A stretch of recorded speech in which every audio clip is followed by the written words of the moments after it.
ನೀವೇನು ಹೇಳ್ತೀರಾ ಸುದೀಪ್ ಅವರೇ ಇದಕ್ಕೆ? ಯಾಕಂದ್ರೆ ಕನ್ನಡ ಸಿನಿಮಾ ಅಂತಿದಂಗೆನೆ ಅಯ್ಯೋ ಇಷ್ಟು ದೊಡ್ಡ ದೊಡ್ಡ ವಿಚಾರಗಳೆಲ್ಲ ಗೊತ್ತಿಲ್ಲ ಅಂದ್ರಲ್ಲ. ಇಲ್ಲ ಅಂದ್ರೆ ಸಿಂಪಲ್ ಆಗಿ ಹೇಳ್ಬೇಕು ನೋಡಿ, ಈಗ ಹಂಚಿನ ಮನೆ ಕಟ್ಟಾಕೆ ಒಂದ್ ಟೈಮ್ ಇರುತ್ತೆ, ಅರಮನೆ ಕಟ್ಟಾಕ ಒಂದ್ ಟೈಮ್ ಇರುತ್ತೆ. ಪುಟ್ಟದಾಗ ಸಿನಿಮಾ ಮಾಡುವಾಗ, ಕನ್ನಡಕ್ಕೆ ಸಿನಿಮಾ ಮಾಡುವಾಗ ಅದು ಬೇಗ ಮುಗಿಯುತ್ತೆ. ನೀವು ಲಾರ್ಜ್ ಸ್ಕೇಲ್ ಅಲ್ಲಿ ಮಾಡುವಾಗ ಅದು ಆಬ್ವಿಯಸ್ಲಿ ಟೈಮ್ ತಗೊಳುತ್ತೆ. ಈಗ ಮನೆ ಅಳತೆಗೆ ಅಡುಗೆ ಮಾಡೋಕ್ಕೂ ಇಡೀ ಮನೆತನದ ಅಳತೆಗೆ ಅಡುಗೆ ಮಾಡೋಕ್ಕೂ ವ್ಯತ್ಯಾಸ ಇರುತ್ತೆ. 10 ಜನಕ್ಕೆ ಮಾಡೋದು 100 ಜನಕ್ಕೆ ಮಾಡೋದಕ್ಕೆ ವ್ಯತ್ಯಾಸ ಇರುತ್ತೆ. ಸೊ ಇದು ಅರ್ಧ ಗಂಟೆ ಆಗೋದು, ಅದು 2.5 hour ಆಗುತ್ತೆ ಅಣ್ಣ. ಹಂಗೆ ಟೈಮ್ ತಗೊಳುತ್ತೆ, ಅದಕ್ಕೆ ತಕ್ಕಂಗೆ ಮಾಡ್ಬೇಕಾಗುತ್ತೆ. ಇಲ್ಲಾಂದ್ರೆ ಮನೆಯವರು ಅಡ್ಜಸ್ಟ್ ಮಾಡ್ಕೊಂತಾರೆ 4 ಜನ, ಅಲ್ಲಿ 40 ಜನ ಇದ್ದಾಗ ಮೊದಲೇ ಆಡ್ಕೊಳಕ್ಕೆ ಅಂತಾನೆ ಬಂದು ಕೂತಿರ್ತಾರೆ. ಆ 40 ಜನಕ್ಕೂ ಸಮಾಧಾನ ಮಾಡಂಗೆ ಅಡುಗೆ ಮಾಡ್ಬೇಕಾಗತ್ತೆ ಅಲ್ವಾ? ಸಂಬಂಧಿಕರಿರೋದು ಆಡ್ಕೊಳಕ್ಕಲ್ವಾ? ಹಂಗೆ ನಮ್ಮ ಅಕ್ಕಪಕ್ಕ ಸಂಬಂಧಿಕರೆಲ್ಲ ಆಡ್ಕೊಂಡ್ಬಿಡ್ತಾರೆ, ಏನ್ರಿ ಕನ್ನಡ ಸಿನಿಮಾ ಹಿಂಗ್ ಮಾಡೋರೆ ಅಂತ. ಸೊ ಅವ್ರ ಬಾಯಿ ಮುಚ್ಚಕ್ ಚೆನ್ನಾಗೇ ಮಾಡ್ಬೇಕು, ಹಂಗಾಗಿ ಟೈಮ್ ತಗೊಳುತ್ತೆ ಅನ್ಸುತ್ತೆ ನಾನು.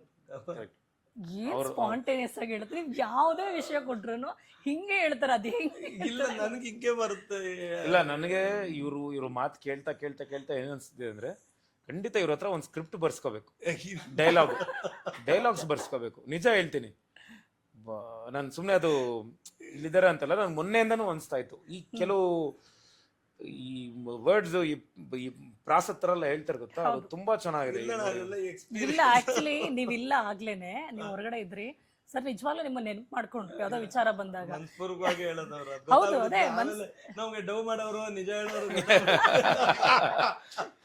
ಅಷ್ಟಿಲ್ದೆ ಇಲ್ಲಿವರೆಗೂ ಬಂದು ಹಿಂಗ್ ಕೂತಿದ್ದೀನಿ. ಆಕ್ಚುಲಿ ನಿಮ್ಮನ್ನ ಯಾವ್ದಕ್ ನೆನಪಿಸ್ಕೊಂಡಿರ್ಬೋದು ಹೇಳಿ ನೋಡೋಣ. ಬ್ರ್ಯಾಂಕರ್ ಇದ್ರೆ ಕಾಲನ್ನ ಫೋಲ್ಡ್ ಮಾಡ್ಕೊಂಡಿದ್ರು, ಎಲ್ಲಿ ಇನ್ನೊಂದು ಕಾಲು ಅಂತ ಎಷ್ಟು ಚೆನ್ನಾಗಿ ಆ ಸ್ಪಾಟ್ ಅಲ್ಲಿ ನಿಮ್ಮನ್ನ ನೆನ್ಪು ಮಾಡ್ಕೊಂಡು ಅಂದ್ರೆ ನೀವು ಕರೆಕ್ಟ್ ಆಗಿ ಹೇಳ್ತಿದ್ರಿ ಇದ್ದಿದ್ರೆ ಅಂತ. ಇಲ್ಲ ಅದು ಕರೆಕ್ಟ್ ಮ್ಯಾಮ್, ಅದು ಗೊತ್ತಾ. ಆಮೇಲೆ ಅದೇ ಹೇಳ್ದಲ್ಲ ಮ್ಯಾಮ್, ಸೆಟ್ ಬಾಯ್ ಬಂದವನು ಇಲ್ಲಿ ತನಕ ಬಂದು ಕೂತಿದ್ವಿ ಅಂದ್ರೆ ಎಷ್ಟು ಡೌಗಳು ನೋಡಿಲ್ಲ ನನ್ನ ಜೀವನದಲ್ಲಿ, ಅಥವಾ ನಾನು ಎಷ್ಟು ಡೌಗಳು ಮಾಡಿಲ್ಲ.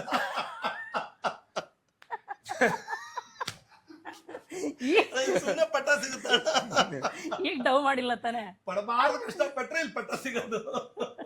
ಹೌದು, ಪಡಬಾರ್ದು ಕಷ್ಟಪಟ್ರೆ ಇಲ್ಲಿ ಪಟ್ಟ ಸಿಗೋದು, ಸುಮ್ಮನೆ ಪಟ್ಟ ಸಿಗಲ್ಲ. ಇಲ್ಲ ಸರ್, ಬರ್ಸಿ ಸರ್, ನೀವು ಹಿಡಿದು ಕೂರ್ಸಿ. ನಾನು ಹೇಳಿಲ್ವಾ ನಾನು ನಿಜ. ಈಗ ಇದನ್ನ ಕೇಳ್ಕೊಂಡು ಯಾರಾದ್ರೂ ಫಸ್ಟ್ ಹೋಗ್ಬಿಡ್ತಾರೆ, ಮುಂದುವರೆದ್ಬಿಡ್ತಾರೆ. ಇಲ್ಲ ನಾವೇ ಬರ್ಸ್ಕೊಂಡ್ಬಿಡ್ತೀವಿ. ವಿನೋದ್ ಅವ್ರೇನೋ ಪ್ಲಾನ್ ಮಾಡ್ತಿದ್ದಾರೆ. ಅದೇನೋ ಇಲ್ಲ, ನಾನು ಸುಮ್ಮನೆ ಹಿಂಗ್ ಮಾತಾಡ್ತೀನಿ ಅಷ್ಟೇ, ಪ್ರಾಪರ್ ಆಗಿ ಬರೋದಿಲ್ಲ. ಇಲ್ಲ ಇಲ್ಲ, ನೀವು ತುಂಬಾ ಸ್ಪಾಂಟೇನಿಯಸ್ ಅಷ್ಟೇ ಸ್ಪೀಡ್ ಅಲ್ಲಿ. ಕೆಲವರು ಸ್ಪೀಡ್ ಆಗಿ ಮಾತಾಡಿದ್ರೆ ತಪ್ಪು ಮಾತಾಡ್ತಾರೆ. ನೀವು ಅದೇ ತರ ಲಾಕ್ ಮಾಡಕ್ ತುಂಬಾ ಸರಿ ಪ್ರಯತ್ನ ಪಡ್ತಾ ಇರ್ತಾರೆ, ತುಂಬಾ ಸರಿ ಆ ಪ್ರಯತ್ನ ಪ್ರಯೋಗಗಳೆಲ್ಲ ನಡೆದಿದೆ ನನ್ನ ಮೇಲೂ. ಹೌದಾ? ಅದಕ್ಕೆ ಈಗ ದೊಡ್ಡ ಪ್ರಶ್ನೆ ಅಂದ್ರಲ್ಲ, ಅದೇ ನಾನು ಹೇಳಿದಲ್ಲ, ನನ್ಗೆ ಹಿಂಗೆ ಯೋಚನೆ ಬರುತ್ತಲ್ವಾ. ಈಗ 4 ಜನದ ಅಳತೆಗೆ ಅಡಿಗೆ ಮಾಡಕ್ಕೂ 40 ಜನದ ಅಳತೆಗೆ ಅಡಿಗೆ ಮಾಡಕ್ಕೂ ವ್ಯತ್ಯಾಸ ಇರುತ್ತೆ. ಆಮೇಲೆ ಅವ್ರದ್ದೆಲ್ಲ ಬಾಯಿ ಮುಚ್ಬೇಕಾದ್ರೆ ತುಂಬಾ ನಿಡಿಯಾಗ. ಈಗ ನಮ್ಮ ಮನೆಯವರೇ ನಾವೇ 3 ಜನ ಅಂದ್ರೆ ನಮ್ಮ ಅಮ್ಮ ಮಾಡಿರೋದು, ನನ್ನ ತಮ್ಮ ನನ್ನ ತಂಗಿ ತಿಂತಾಳೆ. ಸೊ ಅದ್ ಹೆಂಗಿದ್ರು ಓಕೆ, ಬಟ್ ಇದು ಹಂಗಲ್ಲ. ಅದು ತುಂಬಾ ಚೆನ್ನಾಗಿ ಮಾಡ್ಬೇಕಾಗುತ್ತೆ, ಅದಕ್ಕೊಂದು ಪ್ರಿಪರೇಷನ್ ಬೇಕಾಗುತ್ತೆ. ಇಲ್ಲ ಆಡ್ಕೋತಾರೆ ನಾಳೆ ದಿನ, ಅದು ಸಖತ್ತಾಗಿ ಆಗ್ಬೇಕು. ಅವ್ರು ಇನ್ನೊಂದಷ್ಟು ಜನ ಕೇಳ್ಬೇಕು, ಏನ್ರಿ ಮಾಡಿದ್ರು ಅವ್ರ ಮನೇಲಿ ಅಂತ. ಹಂಗೆ ಈಗ KGF ಕಾಂತಾರನೂ ಆಯ್ತಲ್ಲ, ಹಂಗೇನೋ ಮಾಡ್ಬೇಕು. ಆಮೇಲೆ ಅಣ್ಣ ಹೇಳ್ದಂಗೆ ಅದೇ ಜಾಸ್ತಿ ಸೋಡಾ ಗಿಡ ಆಗದೆ ನೀಟಾಗಿ ಮಾಡ್ಬೇಕು. ಸುಮ್ಮನೆ ಸೋಡಾ ಹಾಕ್ಬಿಟ್ಟು ಹಂಗ್ ಮಾಡ್ಬಿಟ್ಟು ಹಿಂಗ್ ಮಾಡ್ಬಿಟ್ಟಿದೀನಿ, ಕೊನೆಯಲ್ಲಿ ಆ ಟೇಸ್ಟಿಂಗ್ ಪೌಡರ್ ಎಲ್ಲ ಉದುರಿಸ್ಬಿಟ್ಟು ಹಂಗೆಲ್ಲ ಡವ್ ಮಾಡಬಾರ್ದು. ಪಕ್ಕ ಅಡಿಗೆ ಮಾಡ್ಬೇಕು. ಅದನ್ನು ಹೇಳ್ತಾನೆ ತಿಂದವ್ರು, ಹೇಗರು ಟೇಸ್ಟಿಂಗ್ ಪೌಡರ್ ಹಾಕೋರು ತೆಗೆದ್ರೆ ಒಳಗೆ ನೋಡಿ ಹಿಂಗ್ ಏನೋ ಹೇಳ್ಬಿಡ್ತೀನಿ. ಆಮೇಲೆ ತಪ್ಪಾಗ ಅಲ್ಲ, ನನಗ್ ಗೊತ್ತಾಗಿದೆ ಏನ್ ಗೊತ್ತಾ, ಇವ್ರ ಹತ್ರ ಸ್ಕ್ರಿಪ್ಟ್ ಪೆನ್ ಪೇಪರ್ ಕೊಡಬಾರ್ದು.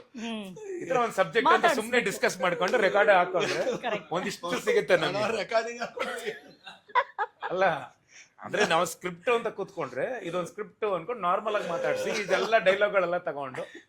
ಇಲ್ಲ ನಾನು ಅಣ್ಣ ಹೇಳ್ದಂಗ ಗಿಮಿಕ್ ನ ಅಡಿಗೆ ತರ ತಗೊಂಡ್ರೆ ಅದೊಂದು ಸೋಡಾ ತರ ಟೇಸ್ಟಿಂಗ್ ಪೌಡರ್ ತರ. ಅಲ್ಲ, ನಿಮ್ಗೆ ಆ ಸ್ಪಾಟ್ ಅಲ್ಲಿ ಆ ಕಂಪ್ಯಾರಿಸನ್ ಹೇಗ್ ಬರುತ್ತೆ ಅಂತ. ಅದಕ್ಕೆಲ್ಲ ಒಳಗೆ ಸಂಬಳ ಕೊಡ್ತಾ ಇರೋದು. ಇಲ್ಲ ನವೀನ್ ರೆಡ್ಡಿ ಅವ್ರು ಕೊಡ್ತಿದ್ರೆ ಸಂಬಳ ಯಾಕ್ರಿ ಕಾಕ್ರೋಚ್ ಇಷ್ಟು ಕೂದಲು ಬಿಟ್ಟು ಒಂದು ಗ್ಯಾಂಗ್ ಮ್ಯಾನ್ ಕರ್ಸಿ 800 ರೂಪಾಯಿ ಮಾಡ್ಕೊಂಡು. ನಿಮ್ಗೆ 800 ರೂಪಾಯಿಗೆ ಎಷ್ಟು ಜನ ಗ್ಯಾಂಗ್ ಮ್ಯಾನ್ಗಳು ಬೇಕು? ನಂತರ ಕೂದಲು ಬಿಟ್ಟಿರೋದು ಎಷ್ಟು ನಿಮ್ ಸಂಬಳ? ಅದೇ ಅಲ್ಲಿಗೆ ಲಾಕ್ ಮಾಡಕ್ ಬರುತ್ತೆ. ಸುದೀಗಾಗ ಅಷ್ಟೊಂದು ಸಂಬಳ ಕೊಡ್ಬೇಕು ಮ್ಯಾಮ್. ಅದೇನ್ರಿ ಅಷ್ಟುದ್ದ ಹುಡುಗ ಅಷ್ಟುದ್ದ ಕೂದಲು ಎಷ್ಟು ಜನ ಆಗ್ತಕ್ಕೆ? 300 ಜನ ಲಾಕ್ ಕಳಿಸ್ತಾ ಅಂತಾರ ಇವ್ರುಗಳು, ಮ್ಯಾನೇಜರ್ಗಳು. ಇಲ್ಲ ಸಾರ್ ಸುದೀಪ್ ತರ ಮಾತಾಡಬೇಕು ಅಂತ.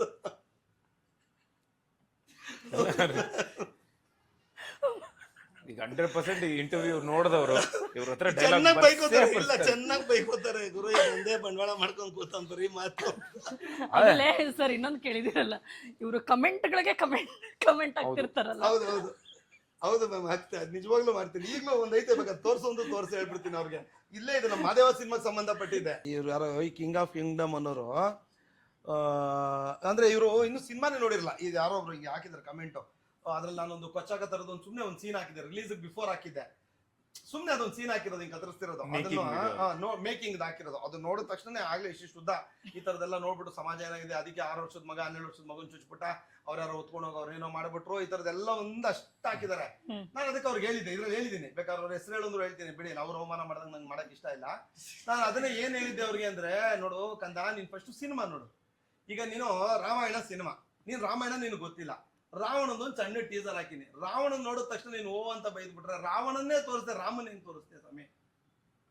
ರಾವಣನ್ನೇ ನೀನು ಅದ್ಭುತ ಸೂಪರ್ ದಾನ ಧರ್ಮ ಮಾಡ್ತಾರೋ ಅಂದ್ರೆ ರಾವಣನ್ನಾದ್ರೂ ಹೆಂಗ್ ತೋರಿಸ್ತೆ ಸ್ವಾಮಿ ಅಲ್ವಾ? ನಾವು ಸಿನಿಮಾದಲ್ಲಿ ಒಂದು ಇದನ್ನ ತೋರಿಸ್ತೀವಿ ಅಣ್ಣ, ಯಾವಾಗ್ಲೂ ಸಿನಿಮಾ ಸ್ಟಾರ್ಟ್ ಆಗಕ್ಕೆ ಮುಂಚೆ ನಮ್ಮ ಮುಖೇಶ್ ಜಿನ ತೋರಿಸ್ತೀವಿ, ಸಿಗರೇಟ್ ಸೇದೋದು. ಇನ್ನು ಮುಖೇಶ್ ಜಿದು ಒಂದು ಸ್ಟಾರ್ಟ್ ಆಗುತ್ತೆ ಅಂತ ಇಟ್ಕೊಳ್ಳಿ, ಸಿಂಪಲ್. ನಾನು ಏನ್ ಹೇಳಕ್ ಬರ್ತೀನಿ, ಮುಖೇಶ್ ಜಿದು ಸ್ಟಾರ್ಟ್ ಆಗುತ್ತೆ. ಸ್ಟಾರ್ಟ್ ಆದ ತಕ್ಷಣ ಈ ಪಟ್ಟಣಕ್ಕೆ ಏನಾಗಿದೆ ಅಂದ್ರೆ, ಒಂದು ಹುಡುಗ ದಮ್ ಹೊಡ್ಕೊಂಡು ನಿಂತಿರ್ತಾರೆ, ಥಿಯೇಟರ್ ಹತ್ರ ಒಬ್ರು ದಮ್ ಹೊಡ್ಕೊಂಡು ನಿಂತಿರ್ತಾರೆ, ಒಬ್ಬ ಮನೇಲಿ ಟಿವಿ ನೋಡ್ಕೊಂಡು ಮಗು ಪಕ್ಕ ದಮ್ ಹೊಡಿತಾ ಇರ್ತಾರೆ. ಅಷ್ಟೊತ್ತಿಗೆ ನೀನ್ ಬಾಯಿಗೆ ಬಂದಂಗೆ ಬೈದ್ಬಿಟ್ರೆ ನೀನು ಕೊನೆಗೆ ಬಂದೇ ಇಲ್ಲ. ನಾನೀಗ ಸಿಗರೇಟ್ ಸೇದಬೇಡಿ ಅಂತ ತೋರ್ಸಕ್ ಫಸ್ಟ್ ಸಿಗರೇಟ್ ಸೇದೋ ಅಂತ ತೋರಿಸ್ಬೇಕಲ್ವಾ? ಕರೆಕ್ಟ್ ಅಲ್ವಾ? ಹಂಗೆ ಕೆಟ್ಟದನ್ನ ಮಾಡಬೇಡಿ ಅಂತ ತೋರ್ಸಕ್ಕೆ ಫಸ್ಟ್ ಒಬ್ಬ ಕೆಟ್ಟವನ್ನ ತೋರಿಸ್ಬೇಕು. ಕೆಟ್ಟದನ್ನ ಮಾಡಿದ್ರೆ ಕೆಟ್ಟವನ್ ಕೊನೆಯಲ್ಲಿ ಹಿಂಗೆ ಕೆಟ್ಟದಾಗಿ ಜೀವನ ಕೆಟ್ಟದಾಗ ಹೋಗುತ್ತೆ ಅನ್ನೋದು ಹೇಳ್ಬೇಕು ಅಂದ್ರೆ ಒಬ್ಬ ಕೆಟ್ಟವನ್ನ ತೋರಿಸ್ಬೇಕು. ಇನ್ನು ಅದನ್ನೇ ತೋರಿಸಿಲ್ಲ, ಆಗ್ಲೇ ನೀನು ಓ ಅಂದ್ಬಿಟ್ರೆ ನಾನು ಆಮೇಲೆ ಅದನ್ನೇ ಹಾಕಿದ್ದೆ. ಈಗ ನೋಡ್ದಪ್ಪ ಅವ್ನಿಗೆ ಹಾಕಿದ್ದೆ.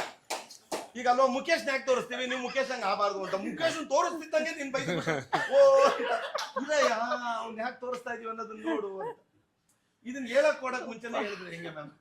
ಸೊ ಅದನ್ನೇ ನಾನು ಈಗ ಹೇಳಿದ್ದೆ, ಮತ್ತೆ ಅದ್ರಲ್ಲಿ ಹಾಕಿದ್ ಕಮೆಂಟ್. ಈಗ ಮಾದೇವ ನೋಡ್ದಪ್ಪ